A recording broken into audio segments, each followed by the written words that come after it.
구약성경 다니엘서 12장 1절에서 13절까지 보도록 하겠습니다. 구약성경 다니엘서 12장 1절에서 13절까지의 말씀 보도록 하겠습니다.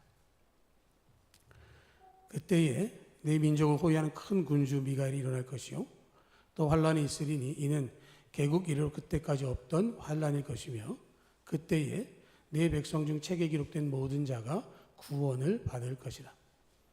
땅의 티끌 가운데서 자는 자 중에서 많은 사람이 깨어나 영생을 받는 자도 있겠고 수치를 당하여서 영원히 부끄러움을 당할 자도 있을 것이며 지혜 있는 자는 궁창의 빛과 같이 빛날 것이요 많은 사람을 옳은 대로 돌아오게 한 자는 별과 같이 영원토록 빛나리라.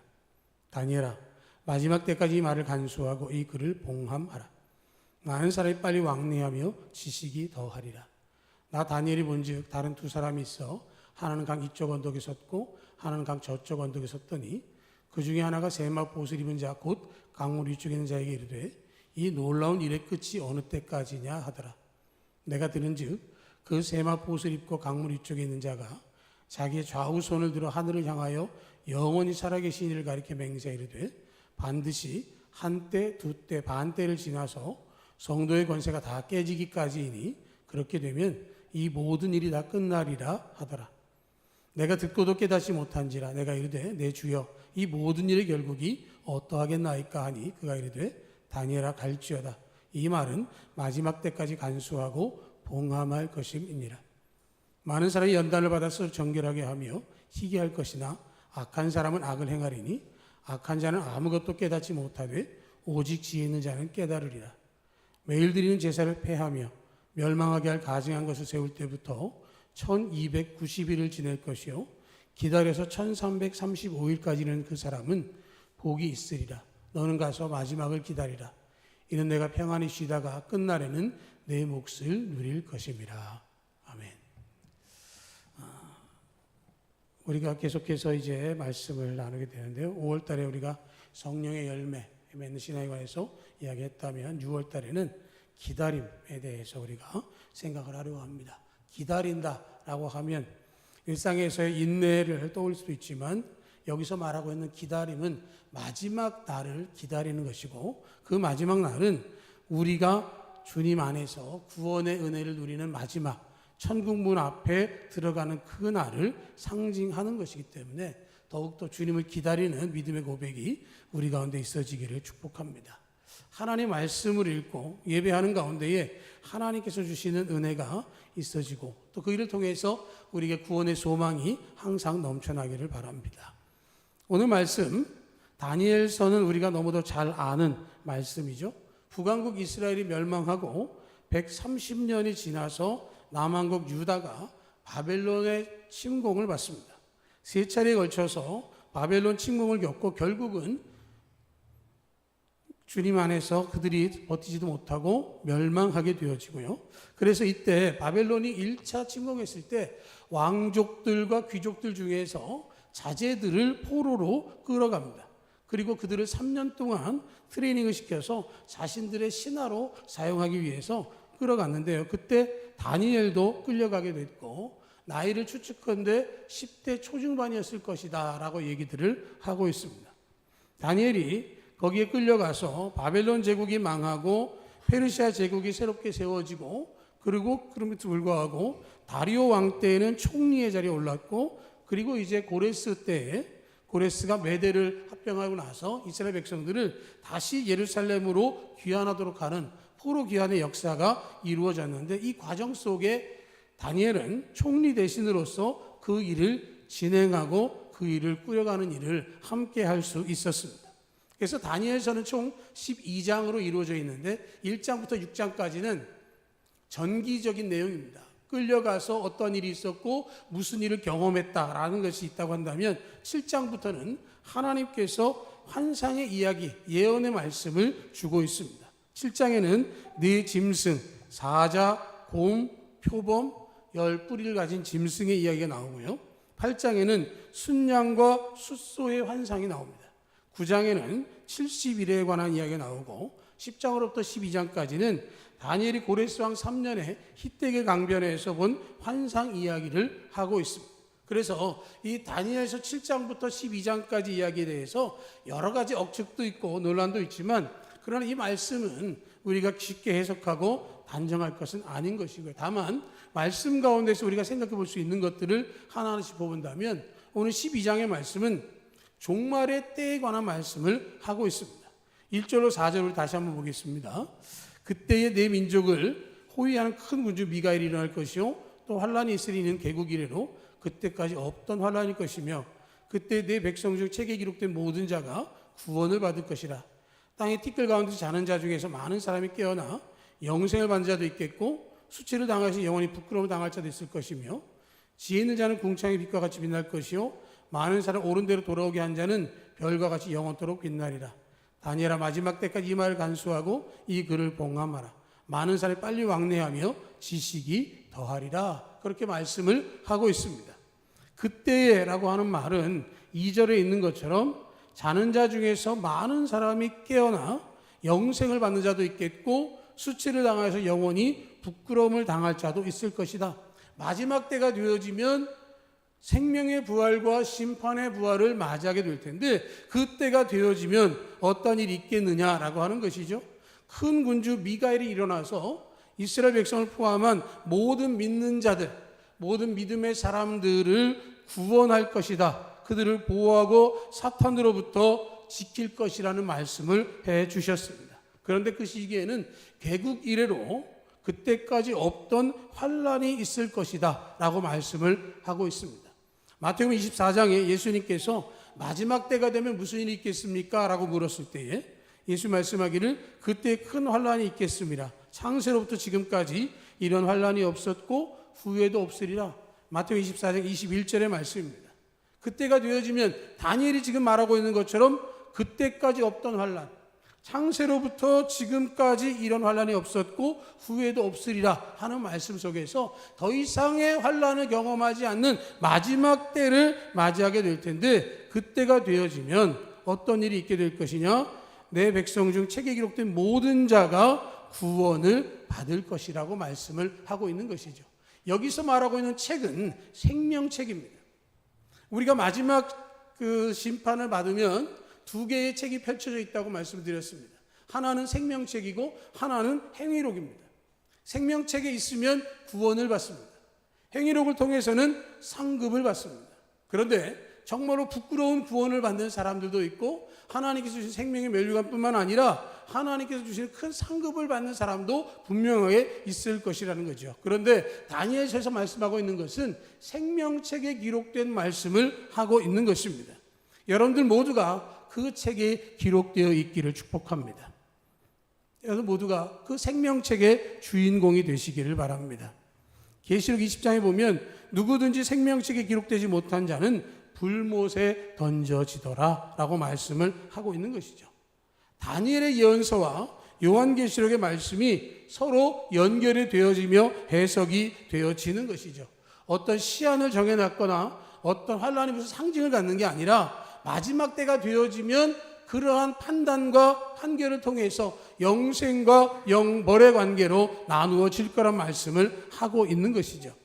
말세가 될수록 거짓 선지자와 자칭 그리스도라고 하는 사람들이 무수히 등장할 것입니다. 예수님께서 그렇게 말씀하셨어요. 여기 있다 저기 있다 하여도 따르지 말라 하고 말씀을 하시면서 정말로 중요한 것, 너희의 이름이 생명책에 기록되어 있는가, 내가 정말로 예수 그리스도를 믿는 믿음 안에 있는가를 날마다 확증하며 살아가는 데 집중하라고 말씀하셨습니다. 우린 요한복음에서 포도나무의 비유를 들었습니다. 포도나무와 가지의 비유가 있습니다. 포도나무에 붙어있지 않은 가지는 열매를 맺을 수 없습니다. 포도나무로부터 떨어진 가지는 1mm를 떨어졌든 1m를 떨어졌든 그는 떨어진 것이고 생명을 잃어버린 것이죠. 우리가 하나님 앞에 날마다 서 있고 예수님의 이름을 앞세워서 하루를 살아가며 오직 성령이 말씀하신 대로 순종하면 우리는 분명한 은혜를 경험할 것이고, 마지막 때에 그 음성 가운데에 생명의 부활을 경험하게 될 것입니다. 그때에 자는 자들이 일어나서 영생에 들어가고 수치와 부끄러움에 들어갈 자가 있다. 이 말은 영생과 영벌로 대조되어지는 것이죠. 우리는 죽으면 끝이라고 생각하지만 죽음은 끝이 아닙니다. 마지막 심판이 되어지면 우리는 영생과 영벌로 나뉘어지는 것이죠. 살아 있습니다. 그런데 차이는 뭐냐? 하나님과 함께하는 영생이냐, 하나님이 없는 불구덩이에 들어가 있는 영벌이냐라고 하는 것이죠. 우리 이걸 잘 생각해야 되는 것이죠. 영생이라고 하는 것만을 생각하면서 영원히 사는 것, 그 영원히 사는 것 가운데 하나님이 계시지 않으면 그것은 영생이라고 말할 수 없습니다. 그것은 영벌입니다. 분명한 것은 깨어나서 영생을 받는 자도 있겠고 수치를 당해서 영원히 부끄러움을 당할 자도 있을 것이다.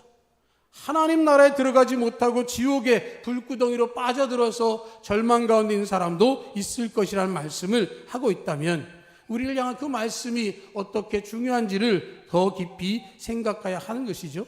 3절에 말씀합니다. 지혜 있는 자는 궁창의 빛과 같이 빛날 것이요 많은 사람을 옳은 대로 돌아오게 한 자는 별과 같이 영원토록 빛나리라.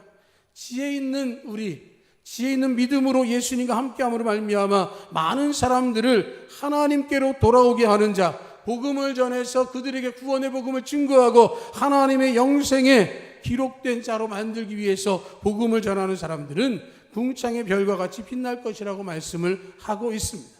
영원토록 복음을 증거를 통해서 구원의 복음의 역사를 이루시기를 축복합니다.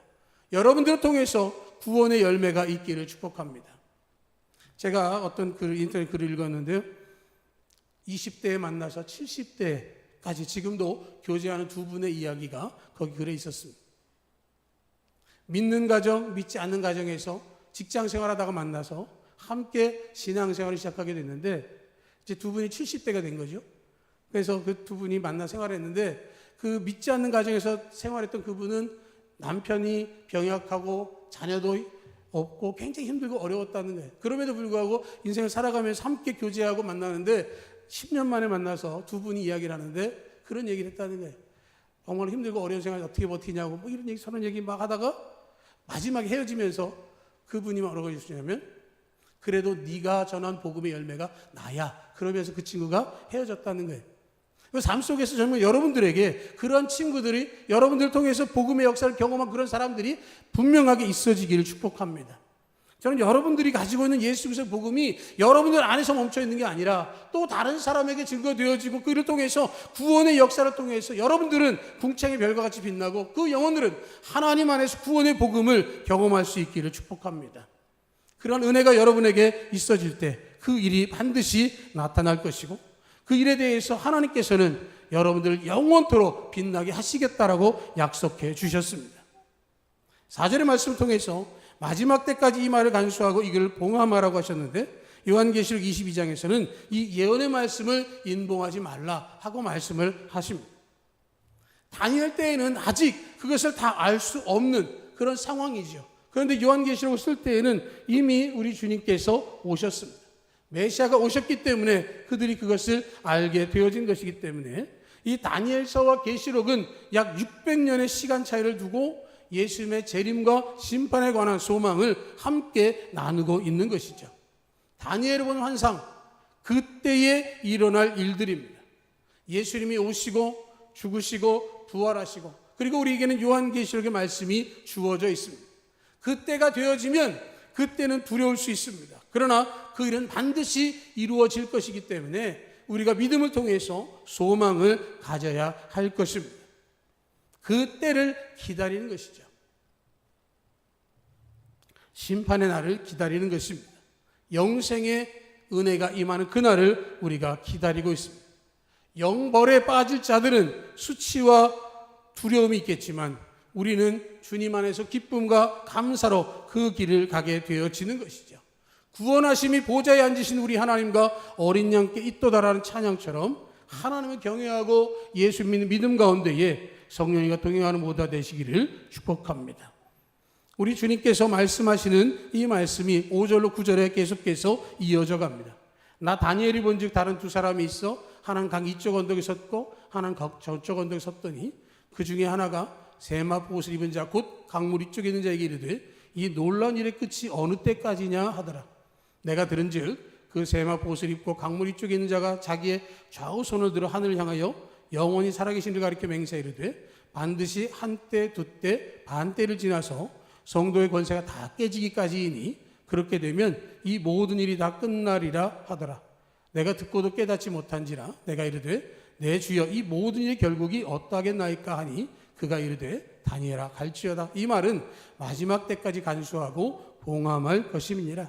4절에서도 봉함하라 그러시더니 9절에서도 봉함하라는 말씀을 하고 있습니다. 그런데 이 봉함하는 이유는 그들이 겪을 환난 가운데의 소망을 갖기 위해서 말씀을 하고 있는 것입니다. 다니엘은 두 사람, 강 이쪽과 저쪽에 있는 두 사람과 강 위쪽에 있는 세마포를 입은 분의 대화가 나오는데요. 10장에서도 이 장면이 함께 묘사되어 있습니다. 이 장면을 통해서 세마포 입으신 분은 아마도 주님이실 것이고 그 강 이쪽 저쪽에 있는 사람들은 천사일 거라는 얘기를 합니다. 그런데 정말로 중요한 것은 이 일이 언제 이루어질 것이냐라고 하는 것에 대한 기다림이 그들 가운데 있는 것이죠. 이 놀라운 일의 끝이 어느 때까지냐라는 질문을 하고 있는 것입니다. 어느 때까지? 이 놀라운 일이 어느 때까지 일어나겠습니까? 이 일이 뭐냐? 그들이 얘기할 때에 한때, 두때, 반때를 지나서 성도의 권세가 깨지기까지 일어날 것이라는 말씀을 하고 있는데요. 이 장면은 그 당시로 분석할 때 그 셀루커스 왕조였던 안티오코스 에피파네스 4세가 핍박했던 사건을 묘사한다고 해석을 합니다. 한때, 두때, 반때. 한때는 1년, 두때는 2년, 반때는 6개월이기 때문에 총 3년 6개월, 42개월에 걸친 환난을 이야기하면서 그때에 그 기간 동안의 환난을 겪게 되고 성도들의 권세가 다 깨져나간다라는 얘기를 하고 있는 것이죠. 그들이 겪을 핍박에 대해서 상상할 수 없을 정도로 큰 핍박이라는 말씀을 하고 있어요. 개국 이래로 그때까지 없던 환난, 창세 이후로 지금까지도 앞으로도 없을 그 환난의 시기를 이야기하고 있는 것이죠. 계시록 13장에도 보면 그들이 거룩한 성을 42달 동안 짓밟으리라 하는 말씀을 하고 있습니다. 똑같이 이 기간을 이렇게 이야기하고 있어요. 한때, 두때, 반때. 앞으로 임할 종말의 시간, 성도의 권세가 깨어지기까지 극한의 고통과 공포가 임할 것이다 라고 말씀을 하는 것이죠. 그러니까 이 장면을 본 다니엘도 궁금하니까 질문을 다시 하는 거죠. 내 주에 이 모든 일의 결국이 어떠하겠나이까 그랬더니 봉함하라 하는 말씀을 하셨어요. 다니엘에게 그 기한에 대해서 알려주고 다른 사람에게 설명해 주는 것이 아니라 그 실체가 임할 그때까지의 신앙의 자세에 관해서 말씀을 하고 있는 것이고요. 이 다니엘의 이 예언을 통해서 그 후에 우리들이 바라보는 것이 뭡니까? 그때 하나님께서 다니엘이 주셨던 예언의 말씀이 그대로 성취된 것을 보니 우리에게 주시는 말씀은 진정 변함이 없다는 것을 알게 되는 것이고 그 말씀은 반드시 이루어진다는 것을 알게 되어지는 것이죠. 하나님은 살아 역사하십니다. 우리가 상상할 수 없는 모습으로 하나님께서 역사하실 때 우리의 경험과 기억 속에서 하나님 말씀이 떠오를 수 있기를 축복합니다. 말씀대로 되었다라고 하는 것을 확인하게 되어지면 우리의 신앙은 흔들림이 없습니다.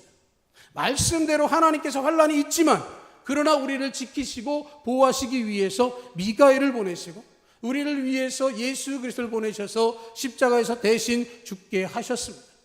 우리의 죄 때문에는 하나님께로 나아갈 수 없지만 예수님께서 십자가에서 죽으심을 통해서 누구든지 예수 그리스도를 믿는 자들에게는 하나님의 자녀가 되는 권세를 주시는 그런 은혜를 통해서 우리 영생을 허락하셨기 때문에 그 믿음의 자리에 견고히 설 수 있기를 축복합니다. 너무도 답답했겠지요. 다니엘에게 있어서는 하나님 말씀을 주시는데 봉함하라. 마지막 때까지 간수하고 봉함하라 하는 말씀을 하세요.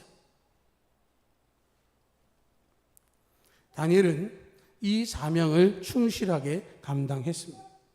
성경을 기록하고 그리고 봉함하고 후대에 그 말씀이 이어지게 했습니다. 하나님이 역사하심에 쓰임받은 디딤돌과 같은 모습이 그 속에 있었습니다. 저는 우리에게도 그런 역사가 있기를 축복합니다. 이 시대를 살아가며 우리에게 주신 복음의 은혜가 내 안에 머물러 있고 나를 통해서 또 다른 사람들이 예수를 발견할 수 있는 믿음의 디딤돌을 놓아줄 수 있기를 축복합니다. 하나님 우리에게 주신 말씀이 우리 가운데서 또 다른 사람들에게 증거가 되어져야 하는 것이죠. 우리는 그런 믿음을 가지고 있고 그러한 소망을 가져야 합니다. 하나님 말씀하신 것을 내가 믿고 말씀대로 이루어질 것을 기다리는 소망이 우리 가운데 있어질 때 하나님께서 역사하시는 것이죠.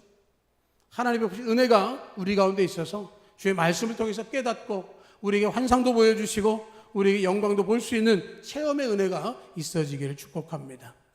그때가 되어질 때 10절로 13절에 말씀합니다. 많은 사람이 연단을 받아 스스로 정결하게 하며 희귀할 것이나 악한 사람은 악을 행하리니 악한 자는 아무것도 깨닫지 못하되 오직 지혜 있는 자는 깨달으리라.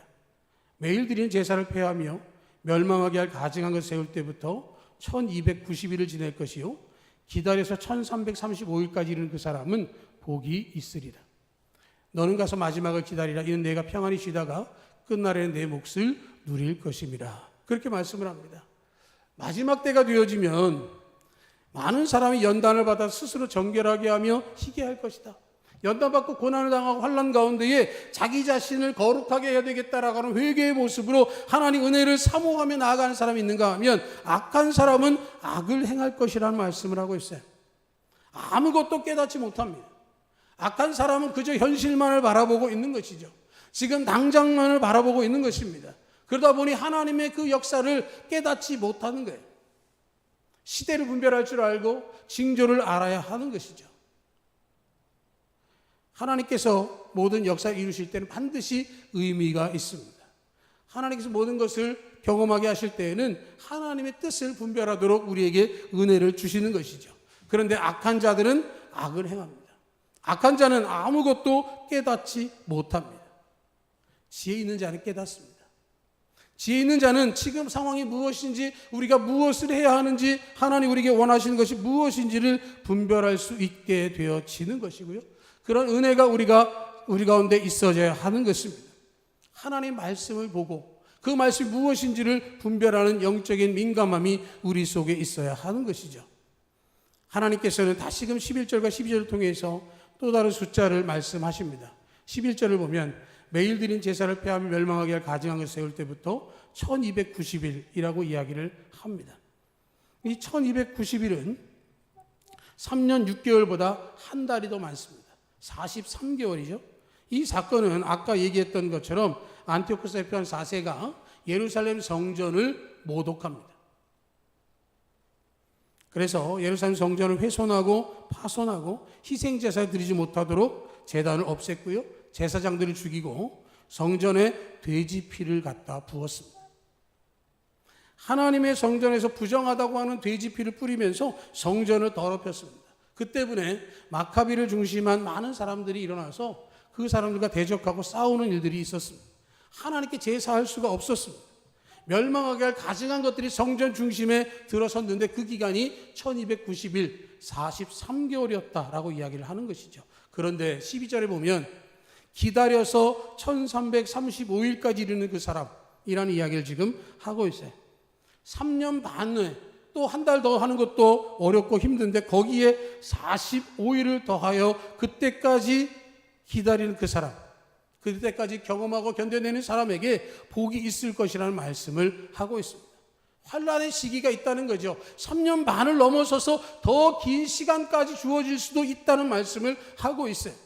2달 반의 시간이 더 연장될 수도 있다는 것이죠. 그 2달 반이 단순 물리적으로 2달 반일지 아니면 더 길어졌다라고는 의미일지 알 수 없지만 중요한 것은 그것으로 멈춰지 않는 환난과 핍박과 미혹과 시험이 들이닥친다는 말씀을 하고 있는 것이죠. 단단히 각오하고 끝까지 이기고 승리해야 할 수 있는 것입니다. 인천에서 학생이 맞아서 죽었습니다. 그 사건이 일어난 장소가 구원파 교회였다라고 보도가 되고 있습니다. 그런데요, 그 기사를 보면서 아주 재밌는 걸 하나 발견했는데요. 그 기사 쭉 쓰고 있는데 그 일을 주관한 사람이 박옥수라는 사람의 딸이기도 했고, 그런데 기자가 뭐라고 적혀있냐면 맨 마지막 문장에 이 박옥수파가 점점 위축되고 있으면서 극렬해지는 것 같다, 이런 기사를 쓴 걸 봤어요. 마지막 때가 되면 그런 일들을 볼 수 있다는 것이고 그런 일들이 펼쳐진다는 것을 말씀하고 있는 것이죠. 때로는 우리가 상상할 수 없는 일들을 많이 보게 됩니다. 어떻게 저런 일들이 있을 수 있을까라고 하지만 그런 일들이 마지막 때가 될수록 더 많이 우리 가운데 들이닥칠 것입니다. 그럴 때일수록 우리가 말씀을 붙들고 하는 마지막 때의 소망을 가져야 하는 것이죠. 그래서 마지막에 이렇게 정리하는 겁니다. 너는 가서 마지막을 기다리라. 이는 내가 평안히 쉬다가 끝날에는 내 몫을 누릴 것이다. 마지막을 기다리라는 이 말씀은 그 상황을 우리가 어떻게 잘 이길 것인가에 대한 말씀을 해주고 있는 것이죠. 마지막 환난과 핍박이 온다 할지라도, 미혹이 오고 시험이 들이닥치다 할지라도 그 모든 상황 속에서 믿음을 굳게 지키라고 말씀을 하고 있어요. 우리가 지진을 만나면 큰 책상 밑에 들어가거나 어디 가서 붙들고 좀 있으라 그런 얘기를 하죠. 흔들리거나 할 때도 버틸 수 있는 것을 이야기하는 것처럼 그때가 되어지면 우리가 붙들 수 있는 것이 무엇인가를 생각해 보는 겁니다. 죽을 것 같은 상황 속에서 견디고 힘들고 그 상황 속에서 육체적으로 정신적으로 어렵다 할지라도 그 상황을 이겨내기만 하면 우리에게 진정한 평안을 주시고 우리의 몫을 허락하시겠다고 말씀을 하고 있는 것이죠. 마지막 날이 되어지면 그때를 기다리고 그때 쉬다가 끝날에 내 몫을 누리게 될 것이라고 말씀해 주셨습니다.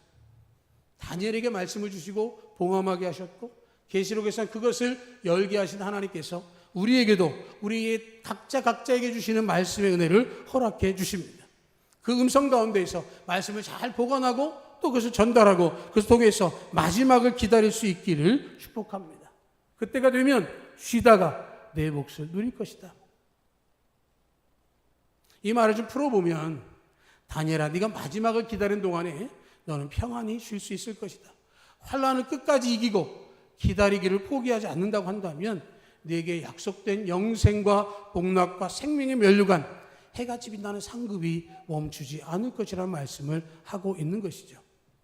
저는 여러분들에게도 그런 축복의 말씀이 들려지기를 원합니다. 여러분들에게 정말 힘들고 어려우냐? 조금만 견뎌라. 어렵고 힘드냐? 내 말을 믿고 소망을 가지고 기다려라. 그러면 내가 마지막 때가 되어지면 내가 너를 위해서 준비한 생명의 면류관, 해가 집인다는 상급을 너에게 허락하리라 말씀할 것입니다. 그 시기는 어쩌면 견디기 어려운 3년 반보다도 더 긴 시간일 수도 있지만 그러나 가서 마지막을 기다리라고 하신 그 말씀 앞에서 기다리게 되어지면 주어지는 그 은혜를 생각하면서 절대적인 약속의 말씀이 저와 여러분 모두에게 소망의 말씀이요 세상 가운데 주님을 증거할 만한 담대한 약속의 말씀으로 붙들고 주님과 동행을 통해서 승리하는 모두가 되시기를 주의 이름으로 축복합니다. 아멘.